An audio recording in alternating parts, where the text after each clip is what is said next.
بسم اللہ الرحمن الرحیم۔ آج کا پرچہ مشکاۃ شریف 1433 ہجری۔ سوال نمبر 1، عن عمرو بن عوف رضی اللہ عنہ قال قال رسول اللہ صلی اللہ علیہ وسلم ان الدین لیأرز الى الحجاز كما تأرز الحیۃ الى جحرها وليعقلن الدین من الحجاز معقل الأرویۃ من رأس الجبل ان الدین بدأ غریبا وسيعود كما بدأ فطوبى للغرباء وهم الذین یصلحون ما افسد الناس من بعدی من سنتی۔ ترجمہ: حضرت عمرو بن عوف رضی اللہ عنہ بیان کرتے ہیں کہ رسول اللہ صلی اللہ علیہ وسلم نے ارشاد فرمایا، بے شک دین ارض حجاز کی طرف سمٹ جائے گا جس طرح سانپ اپنے بل کی طرف سمٹ کر آ جاتا ہے۔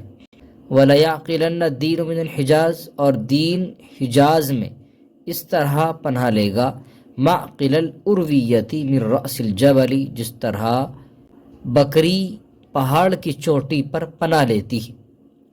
ان الدین بدأ غریبا، یقیناً دین غربت سے شروع ہوا، وسیعود، اور اسی حالت پر لوٹ جائے گا، کما بدأ، جس طرح شروع ہوا تھا۔ فطوبى للغرباء، پس خوشخبری ہے غرباء کے لیے، وهم الذین یصلحون ما افسد الناس من بعد من سنتی، اور یہ وہ لوگ ہیں جو اس بگاڑ کو درست کریں گے جو میرے بعد میری سنت میں لوگ پیدا کریں گے۔ خط کشیدہ الفاظ کی لغوی تشریح کر کے پوری حدیث کا مطلب تحریر کیجیے۔ یأرز، ارز یأرز ارزن، اس کے معنی سمٹنا، اور ارز الی، پناہ لینا۔ جحر جمع اجحار، اس کے معنی سوراخ بل۔ ارویہ جمع اراوی، اس کے معنی پہاڑی بکری یا بکرا۔ غریباً، اس کے معنی اجنبی انوکھا، جمع غرباء۔ اس حدیث شریف میں اللہ کے نبی نے پیشین گوئی دی ہے کہ دنیا کے اطراف میں دین کم ہو جائے گا، دین اسلام ختم ہو جائے گا، اور یہ ایک محدود دائرے میں آ کر سمٹ کر ارض حجاز یعنی مکہ مدینہ میں پہنچ جائے گا۔ تشبیہ دی ہے کہ جس طرح سانپ اپنے بل کی طرف سمٹ کر چلا جاتا ہے، اتنا لمبا سانپ ہوتا ہے اور مکمل سمٹ کر کے اپنے سوراخ اور بل میں پہنچ جاتا ہے سمٹ کر کے، تو اسی طرح دین اسلام بھی محدود دائرے میں آ کر مکہ مدینہ پہنچ جائے گا۔ اور جس طرح ایک تشبیہ اور دی ہے اللہ کے نبی نے کہ جس طرح ایک پہاڑی بکرا پہاڑ کی چوٹی پر دشواری ہونے کے باوجود جگہ پکڑ لیتا ہے، اسی طرح دین مضبوطی پکڑ لے گا، جگہ پکڑ لے گا ارض حجاز میں۔ یہی حال اس زمانے میں اسلام کا ہوگا، اور دین جس حالت میں شروع ہوا ہے، یعنی غربت کی حالت میں کہ دین کے ماننے والے بہت تھوڑے ہیں، تو اس کا آخر اختتام بھی ویسا ہی ہو جائے گا، یعنی دین کے ماننے والے، دین پر عمل کرنے والے، دین کو جاننے والے بہت ہی محدود دائرے میں رہ جائیں گے۔ اس کے بعد اللہ کے نبی نے خوشخبری دی ہے غرباء کو۔ یہ وہ غرباء ہیں جو سنت رسول اللہ صلی اللہ علیہ وسلم پر عمل کرنے والے ہوں گے۔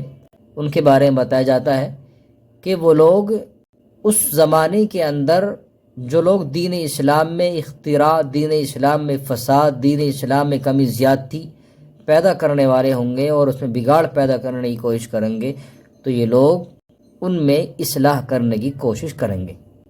سوال نمبر 2، عن جابر رضی اللہ عنہ قال کان معاذ رضی اللہ عنہ یصلی مع النبی صلی اللہ علیہ وسلم ثم یأتی فیؤم قومہ فصلى ليلة مع النبي صلى الله عليه وسلم العشاء ثم أتى قومه فأمهم فافتتح بسورة البقرة فانحرف رجل فسلم ثم صلى وحده وانصرف فقالوا له أنافقت يا فلان قال لا والله ولا آتين رسول الله صلى الله عليه وسلم فلا أخبرنه۔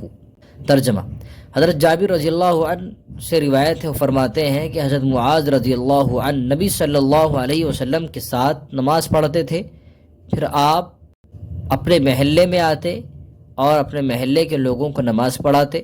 فصلی لیلۃ مع النبی صلی اللہ علیہ وسلم العشاء، چنانچہ ایک رات آپ نے نبی علیہ السلام کے ساتھ عشاء کی نماز پڑھی۔ ثم اتی قومہ، اس کے بعد آپ اپنے محلے تشریف لائے، فامہم، پھر لوگوں کو نماز پڑھائی، فافتتح بسورۃ البقرہ، تو آپ نے سورہ بقرہ شروع کی، فانحرف رجل فسلم، تو ایک شخص نے سلام پھیر کر نماز توڑ دی، ثم صلی، اس کے بعد اس نے تنہا نماز پڑھی، وانصرف، اور وہ چلا گیا۔ فقالوا له، تو لوگوں نے اس سے کہا، انافقت یا فلانو، اے فلاں کیا تو منافق ہو گیا؟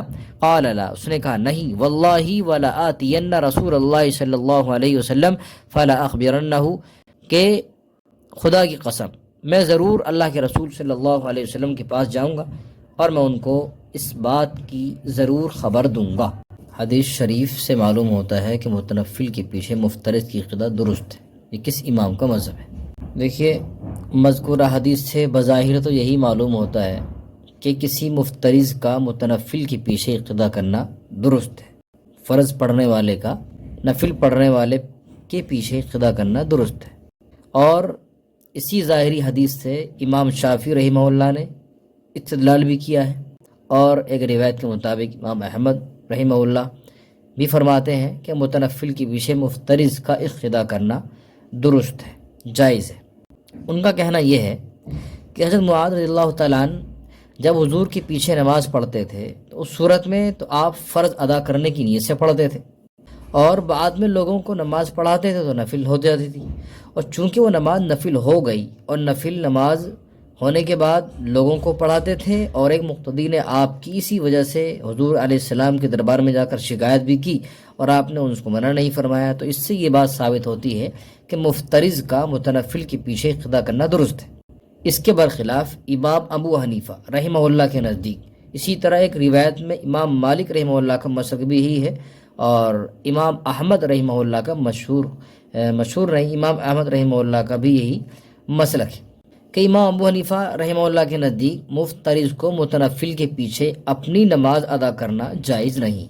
ان حضرات کی دلیل، امام ابو حنیفہ، امام مالک، اور ان حضرات کی دلیل جو ہے وہ یہ ہے، ایک ابو ہریرہ رضی اللہ تعالیٰ عنہ کی حدیث ہے کہ الامام ضامن والمؤذن مؤتمن، امام ضامن ہے، تو یعنی جو امام کی نماز مقتدی کی نماز کو ضمن میں رکھنے والی چیز ہے، تو ظاہر بات ہے کہ بڑی چیز کو چھوٹی چیز ضمن میں نہیں لا سکتی، اور یہاں مفترض کی نماز بڑی ہے، متنفل کی نماز چھوٹی، تو لہٰذا مفترض کا متنفل کی اقتداء کرنا یہ درست نہیں ہوگا، جائز نہیں ہوگا۔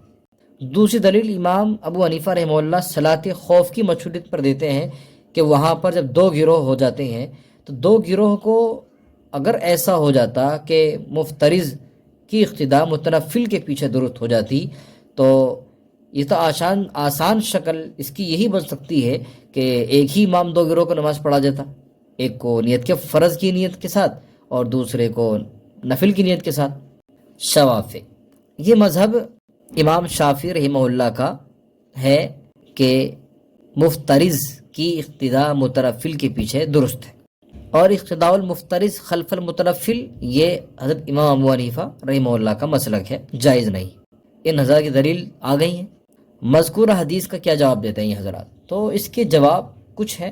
شافعی کی جو دلیل ہے اس کا جواب ایک یہ بھی ہے کہ اس میں بہت سارے احتمالات ہیں۔ ایک احتمال یہ بھی ہے کہ ہو سکتا ہے حضرت معاذ رضی اللہ تعالیٰ عنہ حضور کے پیچھے نفل کی نیت سے نماز پڑھتے ہو اور آپ اپنی قوم کو فرض کی نیت سے نماز پڑھتے ہو، چونکہ حضرت شاہ صاحب رحمۃ اللہ علیہ نے یہ بات لکھی ہے کہ آپ یعنی حضرت معاذ رضی اللہ تعالیٰ عنہ چند روز حضور کے علیہ السلام کے ساتھ جو نماز پڑھنے کے لیے آتے تھے وہ نماز کی کیفیت سیکھتے تھے، تو اس میں یہ احتمال پیدا ہو گیا کہ آپ نماز کی کیفیت سیکھتے ہوں بنیت نفل اور وہاں جا کر کے نماز پڑھاتے ہوں بنیت فرض۔ اور ایک جواب یہ بھی ہے کہ اس زمانے کا واقعہ ہے جب ایک نماز کو بنیت فرض 2 مرتبہ پڑھنا جائز تھا، لیکن اب منسوخ ہو گیا تو لہٰذا کوئی اشکال نہیں رہا۔ ایک جواب یہ بھی دیا گیا ہے کہ حضرت معاذ رضی اللہ تعالیٰ نے یہ اپنی رائے سے آپ ایسا کرتے تھے، آپ کے حکم سے نہیں کیا تھا کہ اس میں آپ کا مشورہ شامل ہو، کیونکہ جب آپ کو معلوم ہوا تھا تو آپ ناراض بھی ہوئے تھے کہ جب اس حدیث میں اتنے سارے احتمالات ہیں تو پھر کس طرح اس سے استدلال کیا جا سکتا ہے۔ سوال نمبر 3، عن ابن عمر رضی اللہ عنہ قال فرض رسول اللہ صلی اللہ علیہ وسلم زکاة الفطر صاعا من تمر او صاعا من شعیر على العبد والحر والذکر والانثى والصغیر والکبیر من المسلمین وامر بها ان تؤدى قبل خروج الناس الى الصلاة۔ ترجمہ: حضرت عبداللہ بن عمر رضی اللہ عنہما فرماتے ہیں کہ رسول اللہ صلی اللہ علیہ وسلم نے مسلمانوں میں سے غلام، آزاد، مرد، عورت، چھوٹے اور بڑے پر صدقہ فطر کو فرض کیا ہے، کھجور میں سے 1 صاع اور یا 1 صاع جو۔ وَأَمَرَ بِهَا أَن تُؤَدَّى قَبْلَ خُرُوجِ النَّاسِ إِلَى الصَّلَاةِ، اور آپ علیہ السلام نے صدقہ فطر دینے کا حکم دیا کہ صدقہ فطر نماز کی طرف لوگوں کے نکلنے سے پہلے دیا جائے، عیدگاہ کی طرف لوگوں کے نکلنے سے پہلے صدقہ فطر ادا کیا جائے۔ مطلب لکھیے اور بتائیے کہ صدقہ فطر فرض ہے یا واجب۔ اللہ کے نبی صلی اللہ علیہ وسلم نے اس حدیث پاک میں صدقہ فطر کو فرض قرار دیا ہے۔ آپ نے صدقہ فطر کا حکم دیا ہے کہ وہ غلام ہو، آزاد ہو، مرد ہو، عورت ہو، چھوٹا ہو، بڑا ہو، ہر مسلمان پر صدقہ فطر کا نکالنا ضروری ہے، اور کھجور کا 1 صاع ہو یا 1 صاع جو کی قیمت ہو یا جو ہو۔ اور صدقہ فطر فرض ہے یا واجب؟ دیکھیے، ائمہ ثلاثہ یعنی امام شافعی، امام مالک، امام احمد ابن حنبل رحمہم اللہ، ان حضرات کے یہاں صدقہ فطر فرض ہے، کیونکہ اس حدیث کے اندر جو فرضہ لفظ آیا ہے وہ اس کو اپنے ہی ظاہری معنی پر محمول کرتے ہیں۔ لیکن حنفیہ، احناف کہتے ہیں کہ اس صدقہ فطر کا ثبوت دلیل قطعی سے تو نہیں ہے، لہٰذا اس کو اعتقادی فرض نہیں کہا جا سکتا۔ البتہ زیادہ سے زیادہ یہ کہا جا سکتا ہے کہ یہ عملی فرض ہو۔ اب حاصل یہ نکلا کہ فرض تو ہے نہیں، تو فرض سے کم کا درجہ مان لیا جائے، یعنی اس کو واجب مانا جائے۔ لہٰذا آپ کا فرض رسول اللہ، فرض کا لفظ استعمال کرنا یہ حقیقت میں صدقہ فطر ادا کرنے کا حکم دینا ہے۔ بلکہ ایک روایت کے مطابق تو امام مالک رحمہ اللہ کے یہاں صدقہ فطر سنت موقدہ ہے۔ وہ حضرات تو اس فرضہ کو، اس سے مراد وہ مقرر نہیں کرتے ہیں کہ آپ علیہ السلام نے فرضہ یعنی مقرر کیا ہے، تو فقہائے جو مالکی ہیں وہ صدقہ فطر کے سنت ہونے کے قائل ہیں۔ اگر واجب ہے تو حدیث میں لفظ فرضہ کی توجیہ ہو، لفظ فرضہ کی توجیہ یہاں ہو گئی ہے۔ نیز بتائیے کہ عید کی نماز سے پہلے صدقہ فطر کا نکالنا کس حکم جو ہے کس مقصد سے دیا گیا ہے؟ ایک روایت ہے ابن عباس رضی اللہ عنہما سے، فرماتے ہیں کہ صدقہ فطر عید کی نماز سے پہلے نکالنا یہ زکوٰۃ مقبولہ میں سے آتا ہے، اور نماز کے بعد نکالنا یہ ایک طرح کا صدقہ ہے۔ تو پتہ چلا کہ نماز سے پہلے صدقہ فطر کا نکالنا یہ قبولیت کی زیادہ قریب ہوا کرتا ہے۔ یا یہ بھی کہا جا سکتا ہے کہ صدقہ فطر کا نکالنے کا جو مقصد ہے وہ ضرورت مندوں کی، حاجت مندوں کی ضرورت کو پوری کرنا ہے، اور یہ اس وقت ہو سکتا ہے جب کہ عید کی نماز سے پہلے نکالا جائے تاکہ وہ لوگ اپنی ضرورتیں پوری کر لیں۔ اگر کوئی شخص بعد میں نکالے تو کیا حکم ہے؟ احناف کے نزدیک صدقہ فطر کا نکالنا عید کی نماز سے پہلے مستحب ہے، لیکن ہمارے یہاں توسع ہے، گنجائش ہے کہ اگر عید کی نماز کے بعد بھی کبھی بھی نکالے تو وہ ادائی ہوگا، قضا نہیں ہوگا۔ لیکن امام شافعی رحمہ اللہ کے یہاں، ان کے یہاں عید کی نماز کا دن خاص ہے اور مقید ہے کہ اسی دن نکالنا ضروری ہے عید کی نماز سے پہلے۔ اگر ان کے یہاں نہیں نکالے گا تو وہ قضا مانا جائے گا، ادا نہیں مانا جائے گا۔ سوال نمبر 4، عن عبداللہ بن عمر رضی اللہ عنہ انه طلق امرأة له وهي حائض فذكر عمر رضی اللہ عنہ لرسول اللہ صلی اللہ علیہ وسلم فتغيظ فيه رسول الله صلی اللہ علیہ وسلم ثم قال ليراجعها ثم يمسكها حتى تطهر ثم تحيض فتطهر فإن بدا له أن يطلقها فليطلقها طاهرا قبل أن يمسها فتلك العدة التي امر اللہ ان تطلق لها النساء۔ ترجمہ: عبداللہ بن عمر رضی اللہ عنہ نے اپنی بیوی کو حالت حیض میں طلاق دے دی۔ فذکر، تو حضرت عمر رضی اللہ تعالی عنہ نے اس کا تذکرہ رسول اللہ صلی اللہ علیہ وسلم سے کیا۔ فتغیظ فیہ رسول اللہ، تو اللہ کے رسول صلی اللہ علیہ وسلم اس بات سے ناراض ہوئے۔ ثم قال، پھر آپ نے فرمایا، لیراجعها ثم یمسکها حتی تطہر، کہ عبداللہ کو چاہیے کہ وہ اس سے رجوع کر لے اور پھر اس کو روک لے یہاں تک کہ وہ پاک ہو جائے، پھر اسے حیض آئے، پھر پاک ہو جائے۔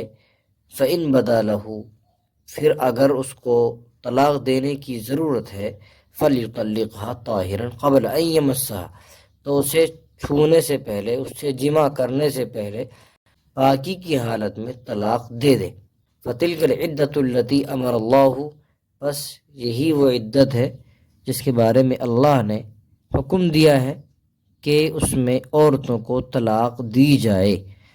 مطلب لکھتے ہوئے بتائیے حالت حیض میں طلاق دینے سے کیوں منع کیا گیا؟ مطلب تو عبارت کے ترجمے سے واضح ہو رہا ہے کہ عبداللہ بن عمر نے حالت حیض میں طلاق دی تو حضرت عمر رضی اللہ تعالیٰ عنہ یہ مسئلہ پوچھنے گئے، آپ اس سے ناراض ہوئے اور ناراض ہو کر کے آپ نے رجوع کرنے کا حکم دیا۔ تو اس حالت میں، حالت حیض میں طلاق دینے سے کیوں منع کیا گیا؟ دیکھیے اس میں احتمال یہ بھی ہے کہ ہو سکتا ہے کہ طلاق دینے کی جو وجہ ہوتی ہیں وہ وجہ حالت حیض میں نہ پائی جاتی ہو۔ کیوں؟ طبیعت کے کراہت کی وجہ سے، کیونکہ حالت حیض میں انسان کی طبیعت تھوڑی سی کراہت کی طرف چلی جاتی ہے، تو طبیعت کے کراہت اور اس کی ناپسندیدگی کی وجہ سے ہو سکتا ہے وہ وجہ نہ بنتی ہو طلاق دینے کی، جس کی بنا پر طلاق دینا ضروری ہو جاتا ہے، اس لیے کہ حالت طہر میں ایسا احتمال پیدا نہیں ہوتا۔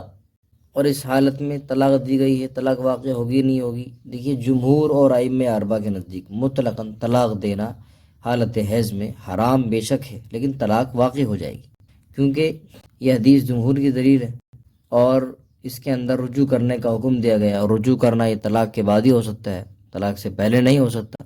البتہ امام ابن تیمیہ رحمہ اللہ کہتے ہیں کہ طلاق حالت حیض میں دینا طلاق بدعی ہے، اور طلاق بدعی ناجائز ہے، تو وہ کیسے واقع ہو سکتی ہے؟ یعنی ان کے نزدیک حالت حیض میں اگر کوئی شخص طلاق دے دے، طلاق واقع نہیں ہوگی۔ وہ دلیل میں ابن عمر کی حدیث پیش کرتے ہیں کہ آپ نے فرمایا کہ ماہ ارائیت ان عجزا واستحمقها، یہ ماہ اس میں فعل کا صیغہ ہے، معنی اترک یا کف، دور رہنا، چھوڑنا، کہ کیا بتاؤ کہ کوئی شخص بیوقوفی والا کام کرے اور وہ درماندہ ہو جائے تو کیا شریعت بھی اس کی موافقت کرے گی؟ یعنی اس کے گناہ کو نافذ کرے گی؟ تو یہ وہ حدیث پیش کرتے ہیں، لیکن یہ دلیل اس حدیث کے موافق نہیں ہے، کیونکہ ابن عمر رضی اللہ عنہ نے بعد کے الفاظ ہیں، آپ نے فرمایا تھا کہ فراجعت، میں نے رجوع کر لیا، وطلقت تطلیقۃ التی طلقها، تو یہ الفاظ ان کے ہیں، تو لہٰذا یہ حدیث کے موافق ان کی دلیل نہیں ہے۔ اور فتلک العدۃ کا مفہوم اچھی طرح واضح کیجیے۔ اس سلسلے میں شوافع اور ہمارے نزدیک تھوڑا اختلاف ہے۔ شوافع کے نزدیک عدت حیض سے گزاری جاتی ہے، طہر سے گزاری جاتی ہے، اور ہمارے یہاں حیض سے گزاری جاتی ہے، تو لہٰذا مفہوم اور مطلب بھی الگ الگ ہوگا۔ تو ہمارے یہاں عدت کے معنی عدت لغوی مراد ہے، یعنی معنی وقت، تو اس سے یہ مطلب نکلتا ہے کہ طلاق دینے کا وقت طہر ہی ہے، نہ کہ حیض۔ سوال نمبر 5، عن ابی ہریرہ رضی اللہ عنہ قال قال رسول اللہ صلی اللہ علیہ وسلم یتقارب الزمان ویقبض العلم وتظہر الفتن ویلقى الشح ویکسر الحرج قالوا وما الحرج قال القتل متفق علیہ۔ ترجمہ: حضرت ابو ہریرہ رضی اللہ تعالیٰ عنہ فرماتے ہیں کہ رسول اللہ صلی اللہ علیہ وسلم نے ارشاد فرمایا کہ زمانے ایک دوسرے کے قریب ہو جائیں گے اور علم اٹھا لیا جائے گا اور فتنے رونما ہوں گے اور شح بخل ڈال دیا جائے گا۔ اور ومل حرج، حرج کیا ہے؟ آپ نے فرمایا القتل، قتل کرنا۔ حدیث شریف کے ہر جز کی تشفی بخش تشریح کریں۔ یہ تقارب الزمان، اس کے مختلف مطلب ہیں۔ ایک مطلب یہ ہے کہ دنیا کا زمانہ اور آخرت کا زمانہ ایک دوسرے کے قریب ہو جائیں گے، مراد قیامت کا قریب ہونا ہے۔ یہ یوں بھی کہا جا سکتا ہے کہ لوگوں کی عمریں کم ہو جائیں گی، لوگوں میں گناہ زیادہ ہو جائیں گے، جس کی وجہ سے عمر میں برکت ختم ہو جائے گی۔ حدیث سے اس کی تائید ہوتی ہے کہ آخری وقت میں ایک زمانہ ایسا بھی آئے گا کہ لوگوں پر سال اس طرح گزرے گا جس طرح مہینہ گزر جاتا ہے، اور مہینہ ہفتے کی برابر اور ہفتہ دن کے برابر معلوم ہونے لگے گا۔ وَيُقْبَضُ الْعِلْم، علم اٹھا لیا جائے گا، یعنی حاملین علماء جو علم کا بیڑا اٹھائے ہوئے ہیں، اور ہمارے علماء ربانیین، علماء حق اس دنیا سے چن چن کر اٹھا لیے جائیں گے، جس کی بنا پر علماء حق اور علماء سو میں امتیاز کرنا مشکل ہو جائے گا۔ وَتُظْهَرُ الْفِتَن، فتنے رونما ہوں گے، یعنی ایمان کے لیے خرابی پیدا کرنے والی چیزیں، بدعات و خرافات، دین اسلام میں زیادتی، دین اسلام میں کمی، یہی فتنے پیدا ہو جائیں گے۔